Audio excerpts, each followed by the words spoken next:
All right daddy, میرے نانا حضور سے ملنگی صاحب کا سامنا نہیں ہونا چاہیے. یہ مجھے کراچی میں ڈیفنس پولیس اسٹیشن کے قریب چھوڑ کر چلے جائیں گے. میں یہ ظاہر کروں گی کہ مجھے وہاں پہنچانے والا ایک شریف انسان تھا اور ہر شریف انسان کی طرح پولیس والوں سے ڈرتا تھا. میں یہ لکھ کر انہیں بتا نہ سکی کہ میں کتنے عظیم نانا کی نواسی ہوں. میرے نانا حضور اس پر آنچ نہیں آنے دیں گے. لیکن وہ انگریزی نہیں جانتا تھا.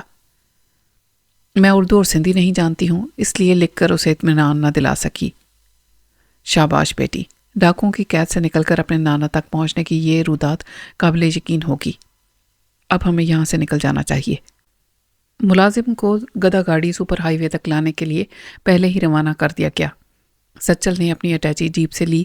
شانی کی اٹیچی وہیں چھوڑ دی گئی، کیونکہ وہ جو بیان دینے والی تھی اس کے مطابق جنگل میں سچل سے بچھڑنے اور بھٹکنے والی کے پاس اٹیچی نہیں ہو سکتی تھی. وہ سب سوزوکی میں بیٹھ کر وہاں سے روانہ ہو گئے. راستے میں مزید منصوبے بنتے رہے.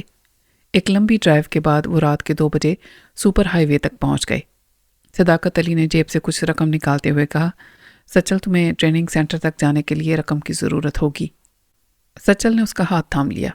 انکل، آپ نے کراچی میں مجھے 5,000 روپے دیے تھے، وہ اب تک میری جیب میں ہیں. وہ میرے لیے بہت ہیں. اس نے جیب سے 5,000 نکال کر دکھائے. صداقت علی اور شانی کو اطمینان ہو گیا. تھوڑی دیر کے بعد حیدرآباد جانے والی بس کو انہوں نے روکا. سچل نے ان سب سے مصافحہ کیا اور شانی کو بڑے اعتماد سے دیکھا. پھر بس میں سوار ہو کر چلا گیا. صداقت علی نے کہا، ملنگی صاحب آپ بھی دیر نہ کریں، میری بیٹی کو یہاں سے لے جائیں. کیا آپ یہاں تنہا رہیں گے؟ وہ مسکرا کر بولا، میں بچہ نہیں ہوں. آپ کا ملازم گدھا گاڑی لے کر آتا ہی ہوگا. باپ نے بیٹی کو گلے سے لگایا، اس کی پیشانی کو بوسہ دیا، پھر وہ بھی رخصت ہو گئی. وہ تنہا رہ گیا. سپر ہائی وے سے ذرا دور ہٹ کر ایک درخت کی آڑ میں آ کر اس نے موبائل فون کو آن کیا. رابطہ ہونے پر دوسری طرف سے رب راکھن کی آواز سنائی دی. ہیلو، کون ہے؟ صداقت علی نے آواز اور لہجہ بدل کر کہا، مجھے یقین تھا تم جاگ رہے ہوگے. جب اکلوتا بیٹا ہاتھ سے پھسل جائے تو باپ کی آنکھوں سے نیند اڑ جایا کرتی ہے. کون ہو تم؟ اپنے بیٹے کا ایسا دوست سمجھو جو کسی بھی وقت دشمن بن سکتا ہے. گھڑی دیکھو، یہ رات کا وقت ہے، وہ وقت جب تہجد کی نماز ادا کی جاتی ہے. نماز پڑھو، بیٹے کی سلامتی کے لیے دعائیں مانگو. لیکن نہیں، تم پاکیزگی کے بغیر عبادت کیسے کرو گے؟ تم تو اس وقت بیٹی کی جدائی کا غم غلط کرنے کے لیے شاید امپورٹڈ وسکی پی رہے ہوگے. دیکھو، خود کو ایک مہمہ نہ بناؤ. میرے بیٹے کی اگر تمہارے پاس کوئی اطلاع ہے تو میں اس کا بھاری معاوضہ ادا کروں گا. تم سے معاوضہ حاصل کرنے کے لیے مجھے اپنا نام، پتہ اور بینک کا اکاؤنٹ نمبر بتانا ہوگا. کیا میں گفتگو سے تمہیں کوئی اناڑی لگتا ہوں؟ وہ بیٹے کے لیے تڑپ کر بولا، میرے صبر کا امتحان مت لو. نام پتہ کچھ نہ بتاؤ. میں اپنا بیٹا چاہتا ہوں، اس کے بارے میں کوئی اطلاع ہے تو تمہاری کیا شرائط ہیں؟ میری شرائط سننے سے پہلے یہ بتاؤ، تم نے سچل کی سلامتی اور واپسی کے لیے کن بڑے مجرموں سے سودا کیا ہے؟ سودے کی تفصیل بتاؤ. تم پولیس والوں کی طرح سوالات کیوں کر رہے ہو؟ میری پولیس والوں سے کبھی نہیں بنتی. وہ آگ ہیں اور میں پانی. وہ آگ بن کر مجھے جلانے آتے ہیں، میں پانی بن کر انہیں بجھا دیتا ہوں. مجھے کوئی پولیس والا سمجھنے میں وقت ضائع نہ کرو. اچھی بات ہے، تمہارے سوالات کے جواب یہ ہیں کہ میں نے گاڈ فادر عظمت اللہ شاہ سے اپنے بیٹے کی سلامتی کے لیے کہا ہے کہ وہ میرے بیٹے کو بخیریت میرے حوالے کرے تو میں گاڈ فادر کو 25 لاکھ روپے دوں گا. تم کیسے کہہ سکتے ہو کہ وہ گاڈ فادر تمہارے بیٹے کو بخیریت واپس کرے گا؟ کیا اس نے تم سے کہا ہے کہ سچل اس کے پاس ہے؟ اور اگر کہا ہے تو وہ تمہیں سبز باغ دکھا رہا ہے. میں تمہاری بات کیسے سچ مان لوں؟ اب سے ٹھیک 1.5 گھنٹے کے بعد گاڈ فادر کو فون کرنا. وہ رات کو تمام فون بند کر کے سوتا ہے. آج جاگ رہا ہوگا کیونکہ 1.5 گھنٹے کے اندر اس کی نواسی اس کے پاس پہنچنے والی ہے. اور میرا بیٹا، میرا سچل؟ بھائی سوال مجھ سے ہی نہ کرو، میرے سوال کا جواب بھی دو. بیٹی کی واپسی کے لیے گاڈ فادر سے کتنی رقم طے ہوئی ہے؟ خبردار دوبارہ جھوٹ نہ بولنا. وہ گاڈ فادر کروڑوں روپے کا گیم کھیلتا ہے، تمہارے 25 لاکھ پر تھوک دے گا. سودے کی اصل رقم بتاؤ ورنہ میں فون بند کر دوں گا. نہیں، فون بند نہ کرنا. تمہیں کیسے معلوم ہوا کہ 1.5 گھنٹے کے اندر گاڈ فادر کی نواسی اس کے پاس پہنچنے والی ہے؟ میرے پیارے بھائی، ناراض نہ ہونا، اس لیے پوچھ رہا ہوں کہ اس کی نواسی کے ساتھ میرا بیٹا بھی تھا. ہاں، تمہارے بیٹے نے مجھے یہ بتایا ہے. وہ ایک دم سے تڑپ کر بولا، اس کا مطلب ہے کہ میرا بیٹا تمہارے پاس ہے؟ کوئی ضروری نہیں ہے، ایک چیز جو ایک لمحے پہلے اپنی ہتھیلی پر ہوتی ہے دوسرے ہی لمحے پھسل جاتی ہے۔ شانی اور سچل پہلے ڈاکوؤں کی قید میں تھے، پھر ان کی گرفت سے نکل گئے۔ گاڈ فادر کے آدمیوں نے شانی اور سچل کو گھیرنا چاہا، لیکن صرف شانی ان کے ہاتھ آئی۔ اور سچل؟ ہاں بولو۔ سچل گاڈ فادر کی گرفت میں آیا یا نہیں؟ میرا بیٹا دشمنوں سے دور محفوظ ہے نا؟ تو تم میرے سوال کا جواب نہیں دو گے؟ تم نہیں بتاؤ گے کہ گاڈ فادر کو کتنی رقم دینے والے تھے، ہے نا؟ تم نہیں بتاؤ گے کہ ڈائریکٹر جنرل کو ڈاکوؤں نے کیوں ہلاک کیا، ہے نا؟ یہ نہیں بتاؤ گے کہ شانی اور سچل کو کیوں اغوا کیا گیا تھا، ہے نا؟ تم خود ہی سوچو، وہ میرے ڈاکو ہوتے تو میرے بیٹے اور ہونے والی بہو کو اغوا کرتے اور میری ہونے والی بہو کے باپ کو ہلاک نہ کرتے۔ یہ تو موٹی عقل سے بھی پتہ چلایا جا سکتا ہے۔ میں نے تمہارے بیٹے کو الٹا لٹکایا تو اس نے اگل دیا کہ پچھلی شام مغرب کے بعد ڈاکوؤں کے اڈے پہ تم اپنے بیٹے اور شانی کا نکاح پڑھانے والے تھے۔ میرے بیٹے کو الٹا لٹکایا؟ اس کا مطلب ہے سچل تمہارے پاس؟ ابے چپ، ہر بات کا مطلب نکالتا جا رہا ہے اور میرے سوالات کو ٹالتا جا رہا ہے۔ تو پیدائشی جھوٹا اور مکار ہے، نہ کبھی سچ بولے گا اور نہ ہی کبھی مکاریوں سے باز آئے گا۔ تیری سزا یہی ہے کہ تو بیٹے کے سائے کے پیچھے دوڑتا رہ۔ بس تیرا شیطان حافظ۔ صداقت علی نے فون بند کر دیا۔ دوسری طرف رب راکھن صوفے سے اچھل کر گر گیا، چیخ کر کہنے لگا، ہیلو، فون بند مت کرنا، میں سمجھ گیا ہوں، سچل تمہارے پاس ہے۔ تم میرے علاوہ گاڈ فادر سے بھی میرے بیٹے کا سودا کرو گے؟ جواب دو، ہیلو ہیلو ہیلو۔ اس نے غصے سے موبائل فون کو صوفے پر پٹخ دیا، ٹہلتے ہوئے گرجنے لگا، کتا کمینہ، کون ہے تو؟ ایک بار تیرا سراغ مل جائے پھر میں تجھے کتے کی موت ماروں گا۔ اس کی بچہ مسلح فورس کے 2 لڑکے دروازے پر اور 2 مختلف صوفوں کے پاس کھڑے تھے۔ ان کے ہاتھوں میں کلیشنکوف اور 7mm کی رائفلیں تھیں۔ وہ گرج کر ان سے بولا، تم سب کس مرض کی دوا ہو؟ صرف گولیاں چلاتے ہو اور دہشت پھیلاتے ہو۔ کیا ایسا کرنے سے مجھے میرا بیٹا مل جائے گا؟ ایک 18 برس کے لڑکے نے کہا، چھوٹے سائیں مل سکتے ہیں۔ رب راکھن نے اسے چونک کر دیکھا، پھر پوچھا، کیا کہا تو نے؟ پھر سے بول۔ وہ بولا، آقا سائیں، آپ نے بتایا تھا کہ گاڈ فادر کے بیٹے کے بازو میں 2 لڑکوں نے اس کے سامنے والی کوٹھی سے گولی ماری تھی۔ الزام آپ پر آنے والا تھا۔ کیا سچ مچ ایسا نہیں ہو سکتا کہ ہم گولیاں چلائیں، دونوں گاڈ فادرز کے خاندانوں میں دہشت پھیلائیں؟ ایسا کرنے سے میرا بیٹا واپس مل جائے گا؟ جی ہاں، آپ ہمیں اجازت دیں۔ ہماری ایک ٹیم اسلام آباد جا کر حمزہ بیگ کو زخمی کرے، دوسری ٹیم کراچی میں گاڈ فادر پیر شاہ کی نواسی کو زخمی کرے۔ میں نے ایک جاسوسی ناول میں واردات کا یہ طریقہ پڑھا تھا۔ یوں دہشت زدہ کرنے سے دونوں گاڈ فادرز آپ سے سمجھوتا کریں گے اور آپ کی خاطر چھوٹے سائیں کو تلاش کریں گے۔ وہ دونوں میرے پیچھے کتے چھوڑ دیں گے۔ گدھے کے بچے، اپنی عمر دیکھ، تو مجھے مشورے دے رہا ہے؟ میں نہیں، وہ جاسوسی ناول لکھنے والا لکھتا ہے کہ جب قید کیے جانے والے محبوب کو پتہ چلتا ہے کہ اس کی محبوبہ کو گولی مار کر زخمی کیا گیا ہے تو وہ زنجیریں توڑ کر اپنی محبوبہ سے ملنے چلا آتا ہے۔ کیا گاڈ فادر کی نواسی زخمی ہو گئی تو چھوٹے سائیں جان ہتھیلی پر رکھ کر اس کے پاس نہیں آئیں گے؟ اور اگر آئیں گے تو یہ بات آپ سے چھپی نہیں رہے گی۔ رب راکھن کے دیدے پھیل گئے۔ اس نے تعریفی نظروں سے 18 برس کے لڑکے کو دیکھ کر کہا، اے حمید بھگیو، تو نے تو کمال کا آئیڈیا دیا۔ اگر اس گاڈ فادر کے پاس صرف اس کی نواسی آئے گی، میرا سچل مجھے نہیں ملے گا تو شانی پر گولی چلانی ہی پڑے گی۔ پھر اگر سچل خود ہی مجھ سے چھپ رہا ہوگا تو شانی کے پاس ہسپتال ضرور آئے گا اور کسی کی قید میں ہوگا تو وہاں سے نکلنے کے لیے پوری ذہانت اور چالاکی سے کام لے گا۔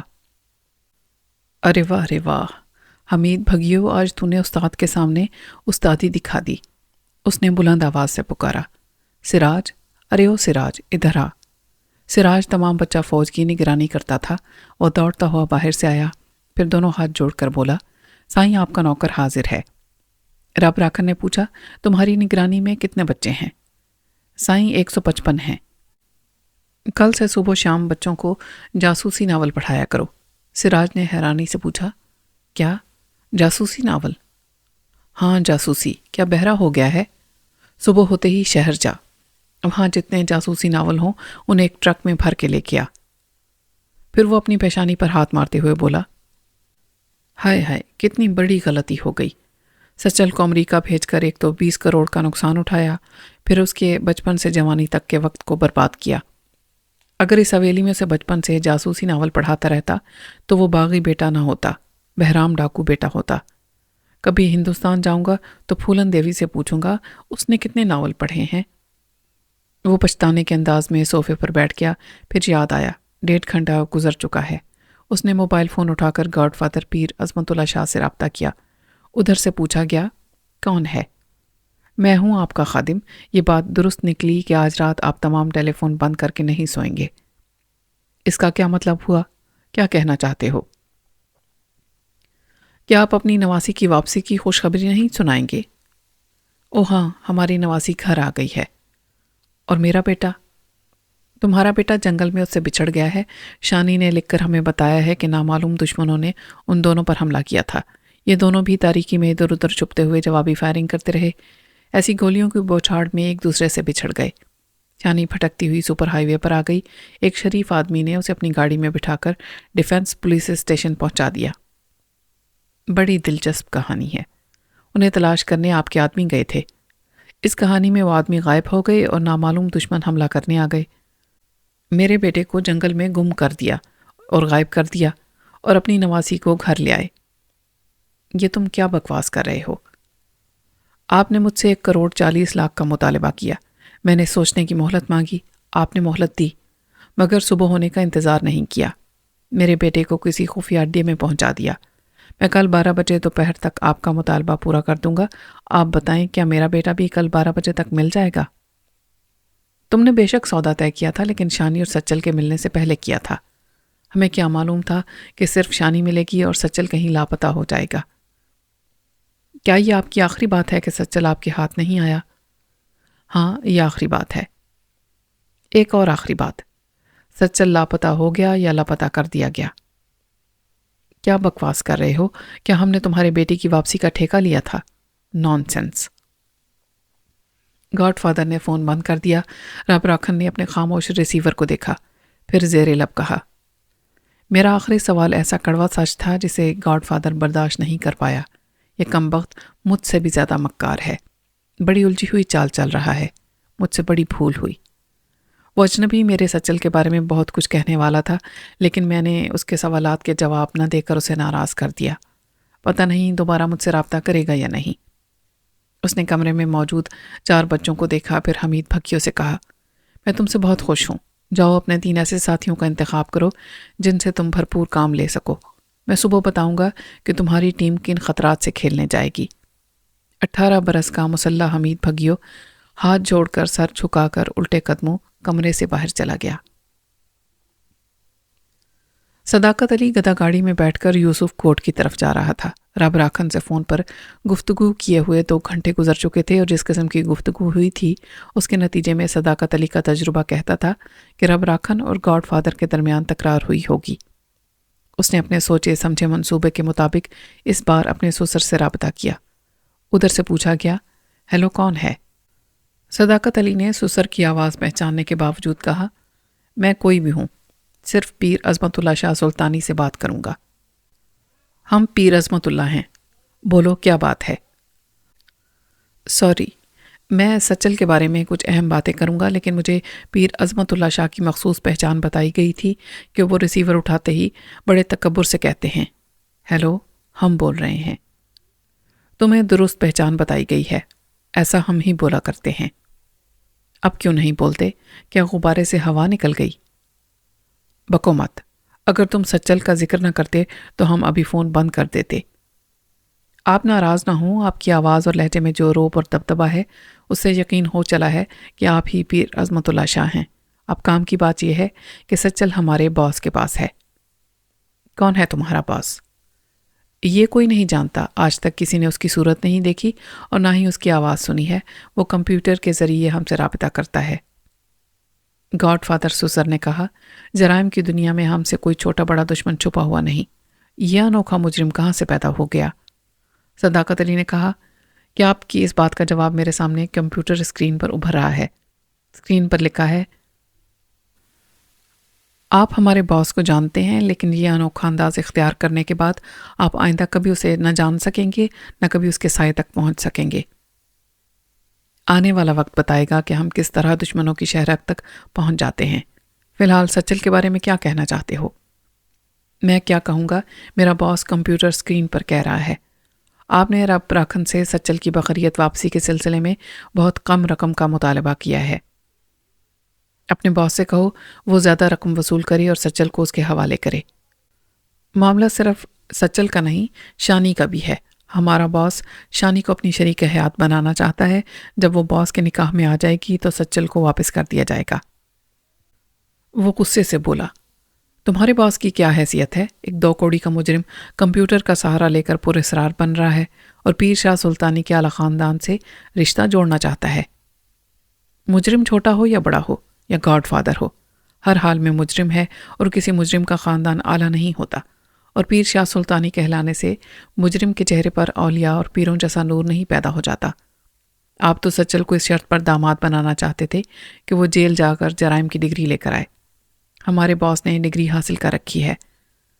چور کی اولاد چوروں کے ہی گھروں میں بیاہی جاتی ہے۔ بس آگے کچھ نہ کہنا، اور آئندہ کبھی ہمارا فون نمبر ڈائل نہ کرنا۔ فون بند کرنے سے پہلے صرف ایک آخری بات سن لے، اپنی فضول سی ضد کے باعث اپنی نواسی سے محروم نہ ہو جائیں۔ اچھا، اب میں سمجھا۔ آخر کھل گئی تمہارے پراسرار باس کی حقیقت۔ ہماری پوتی کو قتل کرانے والا ہی ہماری نواسی کو قتل کرنے کی دھمکیاں دے رہا ہے۔ کمپیوٹر کے ذریعے پراسرار بننے اور منہ چھپانے والا حمزہ بیگ۔ تمہارا آخری وقت آ گیا ہے۔ موت کا فرشتہ اسلام آباد پہنچنے ہی والا ہے۔ اتنا کہتے ہی گاڈ فادر نے فون بند کر دیا۔ صداقت علی بھی یہ سن کر سناٹے میں آ گیا۔ اچھا ہی ہوا پیر شاہ سلطانی نے خود ہی فون بند کر دیا تھا، ورنہ یہ دردناک خبر سن کر بے اختیار صداقت کے منہ سے کچھ نکل سکتا تھا۔ اس نے بوجھل دل کے ساتھ صورتحال پر غور کیا۔ اس نے چند لفظوں اور فکروں کے ہیر پھیر سے سسر گاڈ فادر حمزہ بیگ اور رب راکھن کی ایک دوسرے سے دشمنی کا تکون بنا دیا تھا۔ سسر گاڈ فادر اپنی پوتی کے قتل کے بعد نواسی کو محفوظ رکھنے کے لیے حمزہ بیگ پر چڑھ دوڑنے والا تھا۔ پھر رب راکھن سے یہ ضرور کہنے والا تھا کہ اس کا بیٹا سچل حمزہ بیگ کے شکنجے میں پھنسا ہوا ہے۔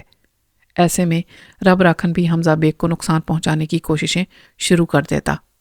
صداقت علی نے پھر رب راکھن سے رابطہ کیا اور کہا، میں وہی ہوں جو تم سے اپنے سوالات کے جواب مانگ رہا تھا، لیکن اب نہیں مانگوں گا۔ وہ کیوں؟ کیا تمہیں ہمارے درمیان ہونے والے سودے اور رقم کے لین دین کی بات معلوم ہو چکی ہے؟ اب کچھ معلوم کرنے کی ضرورت ہی نہیں رہی۔ میں ایک نامعلوم باس کا نمائندہ ہوں۔ باس نے کہا ہے کہ جب تم بیٹے کو امریکہ بھیج کر 20 کروڑ روپے کا نقصان اٹھا سکتے ہو تو اپنے بیٹے کو زندہ سلامت حاصل کرنے کے لیے 25 کروڑ بھی دے سکتے ہو۔ رب راکھن کی اوپر کی سانس اوپر رہ گئی۔ وہ چیخ کر بولا، کیا تمہارے باس کا دماغ چل گیا ہے؟ 25 کروڑ روپے کیا 25 روپے ہوتے ہیں؟ چیخنا بند کرو اور آگے سنو۔ تم اپنے بیٹے کو مفت بھی حاصل کر سکتے ہو۔ ہمارے باس نے گاڈ فادر پیر عظمت اللہ شاہ کو ایک زبردست صدمہ پہنچایا ہے۔ اب اسے دوسرا صدمہ پہنچا کر اس کی کمر توڑ دینا چاہتا ہے۔ اگر تم اس کی نواسی شانی کو اغوا کر کے اسلام آباد پہنچا دو گے تو اسی دن سچل تمہارے پاس پہنچ جائے گا۔ تو تمہارا باس پہلے ایک زبردست صدمہ پیر شاہ سلطانی کو پہنچا چکا ہے، اب نواسی کو اغوا کرانا چاہتا ہے۔ اپنے باس کی نمائندگی کرتے وقت تم غلطی کر بیٹھے ہو۔ میں اڑتی چڑیا کے پر گن سکتا ہوں۔ اپنے باس گاڈ فادر حمزہ بیگ سے کہو کہ وہ صرف اس لیے مجھ سے چھپ کر سودا کر رہا ہے کہ میں اپنے بیٹے کے اغوا کا الزام اسے نہ دے سکوں۔ دیکھو مسٹر راکھن، زیادہ باتیں نہ کرو، 2 میں سے کوئی ایک فیصلہ کرو۔ 25 کروڑ دے کر بیٹا لوگے یا شانی کو اسلام آباد پہنچا کر بیٹے کو مفت حاصل کرو گے؟ میں ایک غریب مجرم ہوں، میرے پاس 25 کروڑ نہیں ہے، میں جلد ہی شانی کو اسلام آباد پہنچا دوں گا۔ ایک وارننگ یاد رکھو، آئندہ اپنی زبان سے حمزہ بیگ کا نام نہ لینا، ورنہ اپنے بیٹے سے محروم ہو جاؤ گے۔ نہیں، ایسا نہ کہو، میں کبھی تمہارے باس کا نام زبان پر نہیں لاؤں گا۔ تم سن رہے ہو، اس وقت بھی میں اس کا نام نہیں لے رہا ہوں، اسے صرف تمہارا باس کہہ رہا ہوں۔ ایسی ہی سمجھداری سے کام لو۔ اب کل شام کو تم سے رابطہ کروں گا۔ صداقت علی نے فون بند کر دیا۔ رب راکھن نے اپنا فون بند کر کے اپنے کمسن فوجیوں کو دیکھا۔ حمید بھگیوں نے کہا، آقا سائیں، میں نے آپ کے حکم سے یہ 3 ساتھی چن لیے ہیں۔ یہ میرے بڑے کام آئیں گے۔ رب راکھن نے کہا، صورتحال کچھ تبدیل ہو گئی ہے، شانی کو زخمی نہیں کرنا ہے۔ میں جتنی جلدی شانی کو اغوا کر کے اسلام آباد پہنچاؤں گا اتنی ہی جلدی مجھے میرا بیٹا واپس ملے گا۔ فون پر اشارہ موصول ہوا۔ اس نے فون اٹھا کر آن کیا۔ دوسری طرف سے آواز آئی، ہیلو رب راکھن، کیا تم ہو؟ جی ہاں، پیر شاہ سلطانی میں بول رہا ہوں، فرمائیے۔ ابھی تم خام خواہ سچل کے سلسلے میں ہم پر شبہ کر رہے تھے۔ ہم نے حمزہ بیگ کی مکاریوں کو سمجھ لیا ہے۔ وہ ذلیل کمینہ ایک اجنبی باس بن کر کہہ رہا تھا کہ ہم اپنی نواسی کی شادی اس سے کریں گے تو وہ سچل کو ہمارے حوالے کرے گا۔ ہمیں یقین ہے وہ مکار تم سے بھی شاید شانی کے عوض سچل کا سودا کرے گا۔ رب راکھن نے پوچھا، اگر وہ اس قسم کا سودا کرے گا تو شانی میرے پاس نہیں ہے کہ اس کے بدلے اپنے بیٹے کو حاصل کر لوں۔ آپ میری بات پر غور کریں، لڑکیاں تو پرائی ہو جاتی ہیں، لڑکے اپنے رہتے ہیں۔ آپ شانی کی شادی میرے بیٹے سے کرنے والے تھے، اب نہ کریں۔ اگر آپ حمزہ بیگ کو داماد بنا لیں گے تو ہمیشہ کے لیے دو گاڈ فادرز متحد ہو کر بہت بڑی طاقت بن جائیں گے اور میرا بیٹا مجھے واپس مل جائے گا۔ او راکھن، چور ڈاکوؤں کی اولاد، اگر تو ایسا مشورہ دے گا تو ہم تیرے بیٹے کو موت کی نیند سلا دیں گے۔ رب راکھن نے اپنے بیٹے کی موت کی نیند سلانے والی بات سنی تو غصے سے فون بند کر دیا۔ پھر دانت پیستے ہوئے دل ہی دل میں کہنے لگا، سن پیر سلطانی، میرا بیٹا زندہ رہے گا، تیری نوازی حمزہ بیگ کے پاس پہنچا دی جائے گی۔ ان تینوں بڑے مجرموں کے درمیان شانی اور سچل ٹارگٹ بنے ہوئے تھے۔ یہ صداقت علی کی حکمت عملی تھی کہ اب کوئی دشمن سچل کو تلاش کرنے ٹریننگ سینٹر نہ جاتا، اور اپنی بیٹی شانی کی حفاظت کیسے کرنی ہے یہ ایک باپ اچھی طرح جانتا تھا، اور وہ تینوں بڑے مجرم نہیں جانتے تھے کہ آئندہ کس طرح وہ ایک دوسرے سے کتوں کی طرح لڑنے والے ہیں۔ راستے کا پتھر بہت بھاری ہو تو ایک شخص نہیں ہٹا سکتا، دوسرا اس کا ساتھ دیتا ہے، پھر بھی وہ اپنی جگہ سے نہ ہلے تو تیسرا آ کر زور لگاتا ہے، اور یوں وہ تین قوتیں اور 6 ہاتھ مل کر اسے راستے سے ہٹا کر کنارے پہنچا دیتے ہیں، یا کنارے سے ذرا آگے اسے ڈھلان میں لڑکا دیتے ہیں۔ راستہ تو صاف ہو جاتا ہے مگر پتھر موجود رہتا ہے۔ پیر عظمت اللہ شاہ کی سانسیں اکھڑ رہی تھیں کیونکہ اس کی پوتی روبی ماری گئی تھی۔ پوتا سنی جنون میں چیخ چیخ کر اپنے دادا جان کو روبی کا قاتل کہہ رہا تھا، اور اب ایک نئی افتاد آن پڑی تھی۔ اسے کھلا چیلنج دیا گیا تھا کہ اس کی گونگی نواسی شانی کو اغوا کر کے حمزہ بیگ کے پاس پہنچایا جائے گا۔ رب راکھن کی بھی سانسیں اکھڑ رہی تھیں۔ اسے اطلاع ملی تھی کہ اس کا اکلوتا بیٹا سچل اسلام آباد حمزہ بیگ کی قید میں پہنچا دیا گیا ہے۔ حمزہ بیگ کا مطالبہ تھا کہ سچل کی زندہ سلامتی واپسی کے لیے 25 کروڑ روپے تاوان کے طور پر دیے جائیں، یا بیٹے کو مفت حاصل کرنا ہے تو پیر عظمت اللہ کی نواسی شانی کو اس کے حوالے کیا جائے، جبکہ یہ حمزہ بیگ کا مطالبہ نہیں تھا۔ صداقت علی ان تینوں کو آپس میں لڑا رہا تھا تاکہ لڑائی کے دوران وہ غلطیاں کرتے رہیں اور قانون کو اپنے خلاف ثبوت فراہم کرتے رہیں۔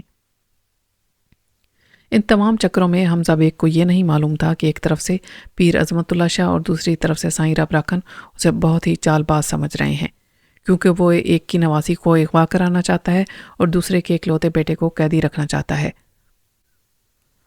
حمزہ بیگ ان تمام باتوں سے بے خبر اپنی بیوی آرتی دیوی کے ساتھ عیش و عشرت میں مگن تھا۔ آرتی کا تعلق دراصل لیڈی مافیا سے تھا۔ یہ عورتوں کی تجارت کی ایک بین الاقوامی تنظیم تھی۔ پاکستان میں اس کی سربراہ میڈم سروری جانم کہلاتی تھی۔ آرتی حمزہ بیگ کو تیسرا پیک پلا رہی تھی اور وہ نشے میں مست تھا۔ ایسے ہی وقت فون کی گھنٹی بجنے لگی۔ آرتی نے ریسیور اٹھانے کے بجائے بڑے سپیکر کو آن کیا، پھر فون حمزہ بیگ کو دیا۔ اس نے نشے میں جھومتے ہوئے پوچھا، کون ہے؟ دوسری طرف سے آواز آئی، ہم بول رہے ہیں۔ اس نے ہنستے ہوئے کہا، سبھی بولتے ہیں، تم بول رہے ہو تو کیا کمال کر رہے ہو، اور جب بول ہی رہے ہو تو کچھ بولو، ورنہ تم ادھر سے بولو گے ہم بول رہے ہیں اور ادھر سے میں بولوں گا کہ میں بول رہا ہوں۔ آرتی نے اس کے کان میں کہا، حمزہ ہوش میں رہ کر باتیں کرو، گاڈ فادر پیر عظمت اللہ شاہ تم سے مخاطب ہے۔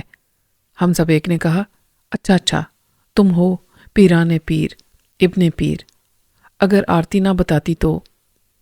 آرتی فوراً اس کے منہ پر ہاتھ رکھ کر آہستہ مگر سخت لہجے میں بولی، تم نے اس خطرناک گاڈ فادر کے کانوں تک میرا نام پہنچا دیا۔ تمہیں پہلے ہی سمجھا چکی ہوں، نشے کی حالت میں دشمنوں سے باتیں نہ کرو۔ حمزہ بیگ نے آرتی کا ہاتھ ہٹا کر کہا، کیا کرتی ہو؟ بار بار ہماری باتوں کے درمیان ہاتھ لے آتی ہو۔ کیا میں تمہاری طرح عورت ہوں کہ کسی گاڈ فادر سے ڈر جاؤں گا؟ میں اس سے بڑا گاڈ فادر ہوں۔ اے پیر ابن پیر، کیوں رنگ میں بھنگ ڈال رہے ہو؟ جو بولنا ہے بول، جلدی بول۔ پیر عظمت اللہ نے کہا، ہم اسی دن تجھے اینٹ کا جواب پتھر سے دیتے جس دن تیری گندی زبان پر ہماری نواسی کا نام آیا تھا۔ بوڑھے کتے، تو ہماری نواسی سے شادی کرنا چاہتا ہے؟ ہم نے بڑے صبر سے کام لے کر پہلے تیری موجودہ کمزوری معلوم کی ہے۔ پتہ چلا لیڈی مافیا کی ایک حسینہ تیرے ساتھ رہنے لگی، نام بھی معلوم ہوا تھا، ابھی فون پر تصدیق بھی ہو گئی۔ اس کا نام آرتی ہے نا؟ ہاں، اس کا نام آرتی ہے۔ تو میرا کیا بگاڑ لے گا؟ بگاڑنے والے تو وہ ہیں جنہوں نے تیری کوٹھی کا محاصرہ کر لیا ہے۔ ابھی تیرا نشہ اترتا ہے۔ وہ نشے میں سمجھ نہیں پا رہا تھا کہ کیسی مصیبت میں گھر چکا ہے۔ آرتی نے اس سے ریسیور چھین کر اٹھا لیا، کہا، ہیلو شریمان پیر عظمت اللہ شاہ، میں آرتی بول رہی ہوں۔ دیکھیے، ہم سب جرائم کی دنیا میں رہتے ہیں، ہم میں سے کوئی فرشتہ نہیں ہے۔ میں آپ سے ہاتھ جوڑ کر بنتی کرتی ہوں، مجھے ان کے ہاتھوں میں جانے سے بچا لیں۔ میں آپ کے بہت کام آؤں گی، آپ مجھے ایک بار آزما لیں۔ اس کوٹھی کے اندر کال بیل کی آوازیں آ رہی تھیں۔ آرتی نے گھبرا کر کہا، محاصرہ کرنے والے بیل بجا رہے ہیں، دروازہ کھولنے کو کہہ رہے ہیں، پلیز میرے لیے کچھ کریں۔ تم ہمارے لیے کیا کر سکتی ہو؟ آپ جو حکم دیں گے وہ کروں گی۔ کیا تم نے فون کا سپیکر بند کر دیا ہے؟ جی ہاں۔ بہت سمجھدار ہو۔ حمزہ ہماری باتیں نہیں سن رہا ہے، یوں بھی وہ نشے میں ہے، اسے فوراً گولی مار دو۔ یہ آپ کیا کہہ رہے ہیں؟ فائر کی آواز باہر تک جائے گی۔ یہ نادان بچہ بھی سمجھتا ہے کہ رات کی خاموشی میں دور تک فائر کی آواز سنائی دیتی ہے۔ تم بھول رہی ہو کہ محاصرہ کرنے والے ہماری رپورٹ پر آئے ہیں اور تمام رپورٹ ہماری مرضی کے مطابق تیار کریں گے۔ تمہیں کوئی ہاتھ نہیں لگائے گا اور کوئی سوال نہیں کیا جائے گا۔ تم یہاں سے سیدھی میڈم سروری جانم کی پناہ میں چلی جاؤ گی۔ جو ہم کہہ رہے ہیں فوراً کرو، اگر وہ لوگ دروازہ توڑ کر آئیں گے تو ہم تمہارے لیے کچھ نہیں کر پائیں گے۔ آرتی نے ریسیور ایک طرف رکھ دیا، بیڈ کے پاس گئی، وہاں سرہانے کی میز سے اپنا پرس اٹھا کر ایک پستول نکالا۔ حمزہ بیگ ریسیور کان سے لگائے کہہ رہا تھا، اے پیر ابن پیر، تجھے شرم نہیں آتی؟ میری حسین محبوبہ سے باتیں کر رہا تھا۔ او بڈھے گھوسٹ، تجھے زندگی میں سب کچھ ملے گا مگر ایسی حسین محبوبہ نہیں۔ بات پوری ہونے سے پہلے ہی فائر کی آواز پر پیر عظمت اللہ شاہ نے سنی، پھر آرتی کی آواز سنائی دی، گاڈ فادر، میں نے آپ کے حکم کے مطابق اسے گولی مار دی ہے۔ شاباش، تم واقعی ہمارے بہت کام آیا کرو گی۔ جا کر دروازہ کھولو اور افسر سے کہو کہ ہم سے اسی فون پر بات کرے۔ آرتی نے ریسیور ایک طرف رکھ کر حمزہ بیگ کو دیکھا۔ گولی سینے میں لگی تھی، سینے پر ہاتھ رکھے لرز رہا تھا اور آرتی کو رحم طلب نظروں سے دیکھ رہا تھا۔ وہ مر رہا تھا، اس کی جان نہیں نکل رہی تھی۔ آرتی نے دوسرا فائر کیا۔ دوسری گولی لگتے ہی وہ تڑپ کر ٹھنڈا ہو گیا۔ وہ تیزی سے چلتی ہوئی کوٹھی کے مختلف حصوں سے گزرتی ہوئی بیرونی دروازے کے پاس آئی، پھر اسے کھول دیا۔ فوجی افسر اور جوانوں کو دیکھ کر بولی، پلیز جلدی آئیں، گاڈ فادر فون پر آپ کا انتظار کر رہے ہیں۔ افسر نے ناگواری سے پوچھا، یہ گاڈ فادر کون ہے؟ آرتی کو غلطی کا احساس ہوا۔ گاڈ فادر کا عہدہ تو صرف جرائم کی دنیا میں ہوتا ہے، قانون کے محافظوں کے سامنے گاڈ فادر نہیں کہنا چاہیے تھا۔ وہ بولی، سوری، میں یہ کہہ رہی تھی کہ جناب پیر عظمت اللہ شاہ سلطانی فون پر آپ کا انتظار کر رہے ہیں۔ وہ افسر اور مسلح جوانوں کے ساتھ بیڈ روم میں آئی، وہاں حمزہ بیگ کی لاش پڑی تھی۔ آرتی نے ریسیور اٹھا کر کان سے لگایا اور کہا، یہاں آفیسر صاحب آ گئے ہیں، آپ سے بات کریں گے۔ ہمیں کسی آفیسر سے نہیں، تم سے کہنا ہے۔ جو ایک گاڈ فادر سے غداری کر سکتی ہے وہ کسی دن ہمیں بھی گولی سے مار سکتی ہے۔ ہو سکتا ہے لیڈی مافیا سے تمہارا تعلق ثابت نہ ہو، لیکن یہ ثابت ہو چکا ہے کہ تم نے سیاسی حلقے سے تعلق رکھنے والے ایک معزز شخص کو قتل کیا ہے۔ دوسری طرف سے فون بند کر دیا گیا۔ آرتی نے سر اٹھا کر فوجی افسر اور جوانوں کو دیکھا، پھر اس کے ہاتھ سے ریسیور چھوٹ گیا۔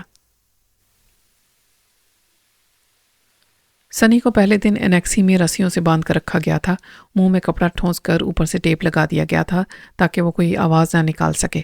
منہ کھلا رہنے سے وہ جنونی انداز میں چیخ چیخ کر اپنے دادا جان کو روبی کا قاتل کہتا تھا۔ پیر عظمت اللہ شاہ نہیں چاہتا تھا کہ کوٹھی میں آنے والے معزز مہمانوں کے سامنے ان کا پوتا پاگلوں کی طرح ان پر الزام عائد کرتا رہے۔ جب روبی کا جنازہ کوٹھی سے چلا گیا اور 2 گارڈز نے آ کر اس کے منہ سے ٹیپ ہٹا کر منہ سے کپڑا نکال دیا، کئی گھنٹوں تک قیدی کی طرح جکڑے رہنے کے دوران اس نے سوچا، جن کے خلاف کبھی کوئی قانونی کارروائی نہیں ہو سکتی، ان کے خلاف فریاد کرنے اور چیخنے چلانے والے جنونی اور پاگل کہلاتے ہیں۔ روبی اب واپس نہیں آئے گی، لہٰذا صبر و تحمل سے رہنا چاہیے۔ اس نے خاموش رہ کر سنجیدگی سے سوچا اور یہ تسلیم کیا کہ دادا جان روبی کو جان سے زیادہ چاہتے تھے۔ انہوں نے پوتی کی جان نہیں لی، لیکن ان کی مجرمانہ زندگی نے انکل صداقت، روبی اور نازو کو مار ڈالا ہے۔ نہ وہ حمزہ بیگ سے دشمنی کرتے، نہ اتنے پیارے عزیز از جان اپنی جانوں سے جاتے۔ پیر عظمت اللہ شاہ 2 دن تک انیکسی میں اس سے ملنے نہیں آیا۔ جب پتہ چلا کہ وہ نارمل ہو گیا ہے، کھانے پینے لگا ہے، تو وہ انیکسی میں آ گیا، لیکن وہاں ہاجرہ کو دیکھ کر جھجک گیا۔ وہ اپنی بیٹی ہاجرہ کو دل و جان سے چاہتا تھا۔ اسے بیوہ بنانے کے بعد شرمندگی سے اس کی آنکھیں جھک جاتی تھیں۔ وہ کبھی اعتراف نہ کرتا کہ اس نے داماد کو قتل کرایا، لیکن جھگی ہوئی آنکھیں بیٹی سے بہت کچھ کہہ دیتی تھیں۔ وہ باپ کو دیکھتے ہی اٹھ کر چلی جانا چاہتی تھی، لیکن سنی نے ہاتھ پکڑ کر کہا، آنٹی میں تنہا رہ جاؤں گا۔ یہ بات دادا کے دل میں لگی کہ آنٹی کی موجودگی میں وہ تنہا نہیں تھا، لیکن دادا کی موجودگی میں اکیلا رہ جائے گا۔ ہاجرہ اس کے پاس صوفے پر بیٹھ گئی۔ پیر عظمت اللہ شاہ سامنے ایک صوفے پر بیٹھ گیا۔ تھوڑی دیر تک تینوں کے درمیان خاموشی رہی، پھر اس نے بیٹی اور پوتے کی طرف سے نظریں چراتے ہوئے کہا، ہم کوئی نصیحت نہیں کریں گے، وقت بہت بڑا نازع ہے، بزرگوں پر الزام تراشی سے باز رکھے گا۔ ہم یہ بتانے آئے ہیں کہ ہم نے اپنی پوتی کے قاتل کو زندہ نہیں چھوڑا ہے، اسے جہنم میں پہنچا دیا ہے۔ سنی نے کہا، اگر آپ اجازت دیں تو میں تالی بجاؤں؟ آپ نے پوتی کے قاتل کو قتل کرا دیا۔ آپ نے مرحوم پوتی سے سچی محبت کا ثبوت دیا ہے۔ اس طنزیہ انداز کا مطلب کیا ہے؟ کیا ہم نے انتقام لے کر غلطی کی ہے؟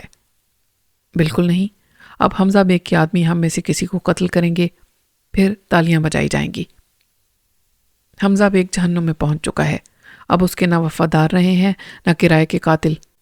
کسی معاوضے کے بغیر وہ کسی کے قتل کا انتقام نہیں لیں گے۔ آپ ہمیں نادان بچہ سمجھ رہے ہیں۔ کیا ہم نہیں جانتے کہ ایک گاڈ فادر کی ہلاکت کے بعد دوسرا اس کی جگہ لینے کے لیے آ جاتا ہے؟ میں اس ملک میں کسی دوسرے کو گاڈ فادر نہیں بننے دوں گا۔ میں نے ایسا جال بچھایا ہے کہ 2-4 نئے گاڈ فادر اپنا عہدہ سنبھالنے سے پہلے ہی مریں گے، تو پھر کوئی اس عہدے پر آنے کی جرت نہیں کرے گا۔ جال بچھانا صرف آپ تو نہیں جانتے، ہم سے بہت دور کہیں خفیہ اجلاس ہو رہا ہوگا۔ ایسے نئے جال بچھائے جا رہے ہوں گے جن کی ہم توقع بھی نہیں کر سکتے۔ ہاجرہ نے کہا، صرف ایک توقع کر سکتے ہیں، بلکہ یقین سے کہہ سکتے ہیں، اس بار سنی تم یا جمشید یا میری لاڈلی شانی ماری جائے گی۔ مجھے شاید بوڑھی سمجھ کر پہلے نشانہ نہیں بنایا جائے گا۔ ہاجرہ ایسی باتیں نہ کرو۔ ابا حضور، ایسی باتیں کرنے سے یہ خوشی حاصل ہوتی ہے کہ پورے خاندان میں آپ کی لاڈلی اور آپ کی جان ہوں۔ دشمن مجھے قتل نہیں کریں گے تو آپ مطمئن رہیں گے۔ باقی مرتے ہیں تو روبی کی طرح مرتے رہیں۔ ان سب کی موت پر آپ صدمے سے صرف گردن جھکا لیں گے، لیکن میری ہلاکت پر تو آپ اپنی گردن کٹوا لیں گے۔ اس نے اٹھ کر کہا، ہاجرہ خدا کے لیے چپ ہو جاؤ۔ میں چپ ہوں، بیوہ بننے کے پہلے لمحے سے چپ ہوں، صرف آپ کی خاطر۔ میں روؤں گی تو آپ کا دل روئے گا اور دماغ کام نہیں کرے گا۔ میں صدمے سے مروں گی تو آپ کھل کھل کر مریں گے۔ میں ایک بیوی ہو کر شوہر کو زندہ نہ رکھ سکی، بیٹی رہ کر تو آپ کی طبعی عمر تک زندگی دے ہی سکتی ہوں۔ وہ بیٹی کی باتیں آگے نہ سن سکا، تیزی سے چلتا ہوا کمرے سے باہر چلا گیا۔ اس نے جس بیٹی کا سہاگ چھینا تھا، وہ بیٹی اسے طبعی عمر تک زندہ دیکھنا چاہتی تھی۔ اگرچہ داماد سے کی جانے والی دشمنی کا ثبوت کسی کے پاس نہیں تھا اور نہ ہی سسر پر کوئی شبہ کر رہا تھا، لیکن وہ بیٹی کی نظروں میں نظریں ڈال کر بات شروع کرتے ہی نظریں چرا لیتا تھا۔ اس بیوہ کی آنکھیں کہتی تھیں کہ میں قاتل کو جانتی ہوں۔ ابھی تک میرے مقتول شوہر کی میت میرے سینے پر رکھی ہوئی ہے، کیونکہ ابھی تک نہ کسی نے اس لاش کے ٹکڑے سمیٹے ہیں، نہ اسے غسل دیا ہے، نہ کفن پہنایا ہے، نہ سسر نے داماد کو کاندھا دیا ہے۔ بیوہ بیٹی کی آنکھیں کہتی تھیں، ابا حضور، آپ نے صداقت کو کیسی موت مارا کہ ابھی تک اس کی آخری رسومات بھی ادا نہیں ہو رہی؟ سنی نے کہا، کوئی اپنی جان سے زیادہ عزیز ہماری آنکھوں کے سامنے ہلاک ہو جائے تب بھی یقین نہیں آتا۔ ایسا لگتا ہے یہ سب کچھ خواب میں ہو رہا ہے۔ آنکھیں کھلیں گی تو وہ ہمیں زندہ مسکراتا ہنستا ہوا ملے گا۔ پھر یہ کہ انکل کی ہلاکت ہماری آنکھوں کے سامنے نہیں ہوئی، ان کی ہلاکت کے تمام شواہد موجود ہیں، اس کے باوجود ایسا لگتا ہے وہ ہمارے آس پاس ہیں اور ان کا ہاتھ ہمارے سروں پر ہے۔ کیا تم خود کو دھوکہ دے رہے ہو کہ روبی زندہ ہے؟ سچ تو یہی ہے، میں نے چند سیکنڈ کے لیے اس کی لاش دیکھی، پھر جنون میں ہوش نہیں رہا۔ پھر میں یہاں انیکسی میں قید ہو کر رہ گیا۔ میں نے سنا کہ اس کی تدفین ہو گئی ہے۔ نہ آپ نے انکل کی آخری رسومات دیکھی، نہ میں نے دیکھی۔ اس طرح ہم خود کو انہیں پھر کبھی پا لینے کا دھوکہ دیتے رہتے ہیں۔ فون کی گھنٹی بجنے لگی۔ سنی نے ہاتھ بڑھا کر سینٹر ٹیبل سے ریسیور اٹھایا۔ دوسری طرف سے کسی نے کہا، ہیلو۔ جواب میں سنائی دیا، ہیلو، ہم بول رہے ہیں۔ آپ نہ بولیں، سنی کو فون پر بلائیں۔ ابھی سنی کو بلایا جائے گا، پہلے یہ بتاؤ تم کون ہو؟ سنی نے اپنے ریسیور سے کہا، دادا حضور یہ فون میرے لیے ہے، آپ کا یوں انکوائری کرنا ایٹیکیٹس کے خلاف ہے۔ دادا حضور کی طرف سے خاموشی رہی۔ فون کرنے والی نے کہا، سنی تم مجھے لاکھوں میں پہچان سکتے ہو، میں نے آواز بدلی ہے، دوستی نہیں۔ اوہ اچھا، میں پہچان گیا۔ لیکن تیسری طرف فون پر خاموشی ہے۔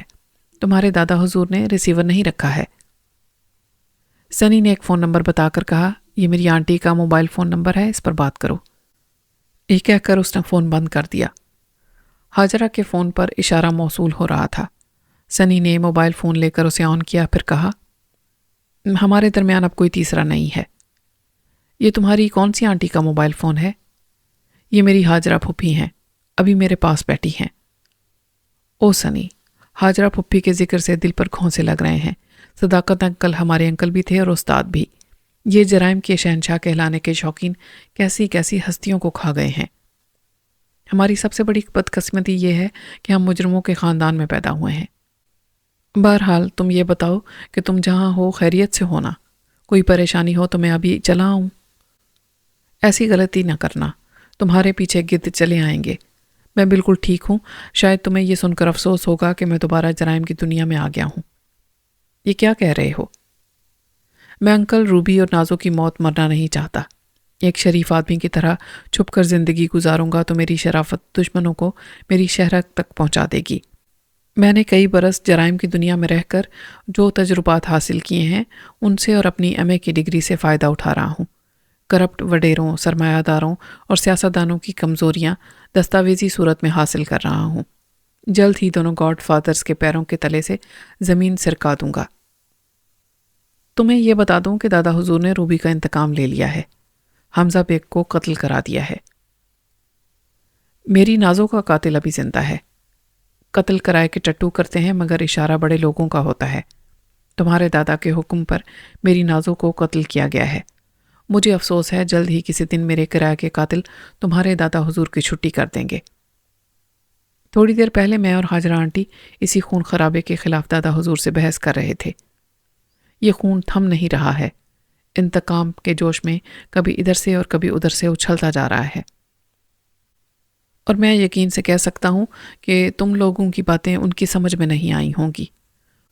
مجرم اپنی طاقت اور ضد کے سامنے پورے یقین سے سمجھتے ہیں کہ وہ کبھی حرام موت نہیں مریں گے، اور جب مرتے ہیں تو سمجھنے کے لیے کچھ بچتا ہی نہیں۔ کمال، کیا تم بھی یہی غلطی کرنے جا رہے ہو؟ کون کمال؟ وہ تو نازو کی محبت میں پیدا ہوا تھا اور نازو کی موت سے مر گیا۔ میں تو وہی لاہوریا چٹکی بادشاہ ہوں۔ تم غصے اور نفرت سے سوچ رہے ہو، ایسے میں عقل ایسی ہی باتیں سمجھاتی ہے، ورنہ ہمارے رہنما انکل صداقت نے برائی اور کرپشن کے خلاف جہاد کرتے کرتے جان دی ہے۔ جہاد کا یہ سلسلہ ختم نہیں ہونا چاہیے۔ ہماری دنیا میں جو شریف ہیں، کمزور ہیں، عزت دار ہیں، ان کی حفاظت ہم نہیں کریں گے تو یہ دنیا بدصورت ہوتی چلی جائے گی۔ ہاجرہ نے سنی سے فون لے کر کان سے لگاتے ہوئے کہا، بیٹے، میں تمہیں نہیں جانتی، مگر جاننے کے لیے اتنا کافی ہے کہ میرے مرحوم شوہر نے کبھی تمہیں نیک ہدایات دی تھیں۔ میں اسی مرحوم کی بات کو آگے بڑھاتے ہوئے صرف اتنا کہتی ہوں، آدمی جب کامیاب مجرمانہ زندگی گزارتے ہوئے بھی مرتا ہے تو پھر کامیاب شریفانہ زندگی کے لیے جہاد کرتے ہوئے کیوں نہ مرے؟ بیٹے، ایسی موت مرو کہ لوگ تمہارے پیچھے ماتم کریں۔ سانپ بچھو کی موت مرو گے تو لوگوں کا کلیجہ ٹھنڈا ہوگا۔ چند لمحات تک فون پر خاموشی رہی، پھر کمال عرف چٹکی بادشاہ نے لرزتی ہوئی آواز میں کہا، آنٹی، آپ کی بات کلیجے پر لگی ہے۔ مجھے ایسا لگ رہا ہے جیسے انکل صداقت ہمارے لیے ابھی زندہ ہیں۔ خدا آپ کا سایہ ہمارے سروں پر رکھے، میں اپنا طریقہ کار ذرا بدل دوں گا۔ انکل کی طرح مجرموں کی کمزوریاں معلوم کروں گا، لیکن ان کی راہوں پر نہیں چلوں گا۔ انکل کی طرح ان کا جینا حرام کر دوں گا۔ شاباش بیٹے، تمہارے انکل اس دنیا میں نہیں ہیں، لیکن ان کے نیک عزائم زندہ رہنے چاہیے، اور تمہارے جیسے جوان انہیں زندہ رکھیں گے۔ لو، سنی سے بات کرو۔ سنی نے ریسیور لے کر کہا، کمال تم بہت اچھے انسان ہو، وعدہ کرو ہم دونوں مل کر انکل کے حوصلوں کو زندہ اور ان کے کام کو جاری رکھیں گے۔ میں صرف اپنے طور پر وعدہ کرتا ہوں اور یہ چاہتا ہوں کہ تم میرے شانہ بشانہ رہو۔ میرے اطراف دشمن ہی دشمن ہے۔ تمہاری دلچسپی صحافت سے ہے، صحافی بن کر جہاد کرو۔ میں یہاں کے بڑے بڑوں کے خلاف سچے اور کھرے حقائق ثبوت کے ساتھ پیش کروں گا۔ تم انہیں لکھا کرو، اخبارات میں شائع کراؤ۔ ہمارے ملک کے چند اخبارات بے باک اور سچائی کے علمبردار ہیں، وہ تمہاری لکھی ہوئی سچائیاں شائع کریں گے۔ میں فون بند کر رہا ہوں، پھر کسی وقت آنٹی کے اسی فون پر رابطہ کروں گا۔ خدا حافظ۔ سنی نے فون بند کر کے ہاجرہ کو دیتے ہوئے کہا، ایسا لگ رہا ہے ہمارے سروں پر پہاڑ تھا، مگر اب نہیں ہے۔ میں خود کو بہت ہلکا پھلکا محسوس کرنے لگا ہوں۔ اس نے ہاجرہ کے شانے پر سر رکھ دیا اور وہ اسے تھپکنے لگی۔ صداقت علی کے پیر میں جو گولی لگی تھی اس کا زخم بھر گیا تھا۔ اب وہ جاگنگ کرنے اور چاقو چوبند رہنے کے قابل ہو گیا تھا۔ اس نے نہایت ہی عمدہ تراش کے ساتھ داڑھی رکھ لی تھی، سر پر وگ پہن کر بالوں کا سٹائل بدل لیا تھا، آنکھوں کا رنگ لینس کے ذریعے بھورا کر لیا تھا، دو ننھے سپرنگوں کے ذریعے ناک کے نتنے پھیل گئے تھے۔ اب وہ قریب سے بھی ڈائریکٹر صداقت علی کی حیثیت سے پہچانا نہیں جاتا تھا۔ مولا بخش ملنگی نے کہا، آپ یہاں ایک ماہ سے ہیں، پھر بھی آپ کو دیکھ کر چونک جاتا ہوں کہ کون اجنبی آ گیا ہے۔ آپ کی زہری شخصیت بالکل ہی بدل گئی ہے۔